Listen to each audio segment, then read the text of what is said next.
पति को परमेश्वर मानकर देवहूति हर समय कर्दम ऋषि की सेवा में लगी रहती, उनकी हर आज्ञा का पालन करती और पतिव्रत धर्म का पालन करती हुई प्रसन्न रहती।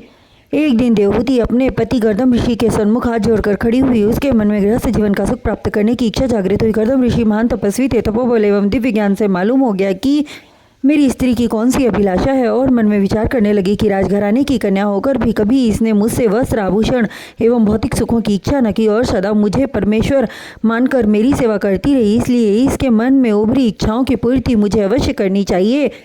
तत्पश्चात विचार भावना को दूर कर प्रत्यक्ष स्वर में बोले, हे राजपुत्री, तूने मेरी हर प्रकार से सेवा की, तेरे सेवा भाव से मैं अति प्रसन्न हूँ। अतः तू आज मुझसे जो कुछ मांगना चाहे सहर्ष दे सकूँगा। अपने मन में कदापि यह हीन भावना मत लाना कि मेरे पास क्या है अथवा मैं तुम्हें क्या दे सकता हूँ। भगवान की ऐसी कृपा मुझ पर है कि संसार की कोई भी वस्तु तुझे लाकर दे सकने में समर्थ हूँ। तब देवहूति मुस्कुरा कर बोली, है स्वामी, आप इहलोक और परलोक के आनंद दाता हैं। आप जैसे महान तपस्वी को पति रूप स्वरूप में पाकर मैं धन्य हो गई। अतः आपके मिलने से मेरी समस्त इच्छाओं की पूर्ति हो गई। किसी वस्तु की अभिलाषा शेष नहीं है, सो मैं आपसे क्या मांगूं। एक बार गृहस्थ सुख पाने की इच्छा है, बार बार भोग विलास करना भी उचित नहीं है।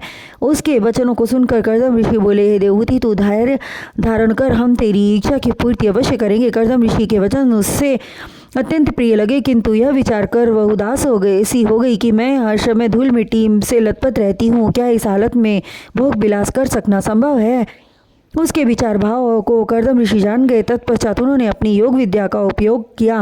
फलस्वरूप क्षण मात्र में उस स्थान पर एक दिव्य विमान उपस्थित हो गया। विमान अत्यंत सुंदर था। उसमें चारों तरफ मोतियों की झालरें झूल रही थी, मखमली बिछौने लगे थे। उस स्वर्ण निर्मित विमान को देखकर ऐसा लगता था जैसे वह इंद्रपुरी का विमान हो, किंतु उस विमान को देखकर देवहूति का मन प्रसन्नता से खिला नहीं बल्कि वह और अधिक उदास हो गई, इसलिए कि धूल से भरा तन लेकर स्वयं को विमान पर बैठने योग्य नहीं समझती थी। उसके मन की बात जानकर कर्दम ऋषि ने एक बार फिर अपने तपोबल का उपयोग किया। परिणाम स्वरूप वह स्वच्छ जल से झिलमिल करता नारायण कुंड उत्पन्न हो गया।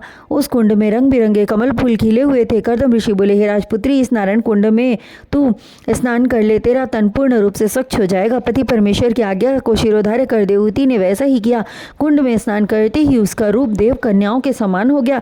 उसकी सुंदरता इस तरह खिल गई जैसे वह 16 वर्षीय कन्या हो। जब वह कुंड से बाहर निकली, उसके तन पर स्वर्ण आभूषणों की अद्भुत आभा निखर रही थी। उसके साथ हजारों दासियां थी और वे दासियां देवहूति को चंवर ढुला रही थी। दासियों से घिरी रत्न आभूषणों से सुसज्जित देवहूति इतनी सुंदर दिख रही थी कि उसकी सुंदरता को देखकर कामदेव अति रूपवती स्त्री रति भी लज्जित हो जाए। उस समय कर्दम ऋषि ने अपनी पत्नी की तरफ देखा तो अत्यंत रूपवती लग रही थी। उसे देखकर ऋषि ने विचार किया कि मुझे भी ऐसा सुंदर बनना चाहिए, और उन्होंने स्वयं भी जाकर नारायण कुंड में स्नान किया। स्नान करते ही उनका रूप परिवर्तित हो गया और अश्विन कुमारों के समान हो गए। उसके पश्चात वे दोनों जाकर विमान में बैठ गए। विमान में भोग विलास के समस्त सुख उपलब्ध थे। क्षण भर का विश्राम लेकर कथा को सुनाते हुए मैत्रेय जी बोले, हे महात्मा विदुर, अब विमान जिसमें कर्दम ऋषि और देवहूति आरूढ़ थे वह इच्छा अनुसार उड़ता था। क्षण भर में ही यह लोक अन्य लोकों में पहुंच जाता था। गंधर्व लोक, वरुण लोक अथवा इंद्र लोक, वह हर स्थानों पर पहुंच जाता और पल भर में पृथ्वी पर आ जाता था। इस प्रकार देवहूति और कर्दम ऋषि ने 10,000 वर्ष तक भोग विलास किया। देव स्त्रियां उनके स्वर्गिक भोग विलास को देखकर उनके भाग्य की सराहना करती। उस संसर्ग से देवहूति के गर्भ से 9 कन्याओं का जन्म हुआ। तब कर्दम जी विचारने लगे कि अब तक बहुत भोग विलास कर चुके, यदि इस तरह आयु समाप्त हो गई तो परलोक बिगड़ जाएगा। सो उन्होंने पुनः श्रीहरि के चरणों में समर्पित होने का दृढ़ निश्चय करके देवहूति से बोले, हे प्रिय, अब मेरा मन गृहस्थ जीवन से विचलित हो रहा है। मैंने अधिक समय भोग विलास के क्षणों में गुजार दिया। मुझे पुनः प्रभु के भजनों की इच्छा जाग उठी है। इस विषय में तुम्हारी क्या इच्छा है। देवहूति बोली, है स्वामी, आप देवतुल्य हैं। आपकी हर इच्छाओं को प्रभु की वाणी समझकर सम्मान करती हूँ।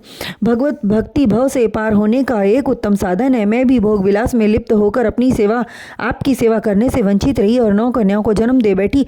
अब उनके विवाह की चिंता आ बनी। यह सुनकर कर्दम जी को श्री हरि द्वारा दिए हुए वरदान की याद आ गई और देवहूति से बोले, हे प्रिय, प्रभु ने मेरे पुत्र रूप में अवतरित होने का वचन दिया था, सो अभी से मुझे गृहस्थ जीवन का त्याग करना उचित न होगा। अतः तब तक गृहस्थ जीवन को निभाना चाहिए जब तक कि श्री नारायण का अंश तुम्हारे उदर पेट में ना आ जाए।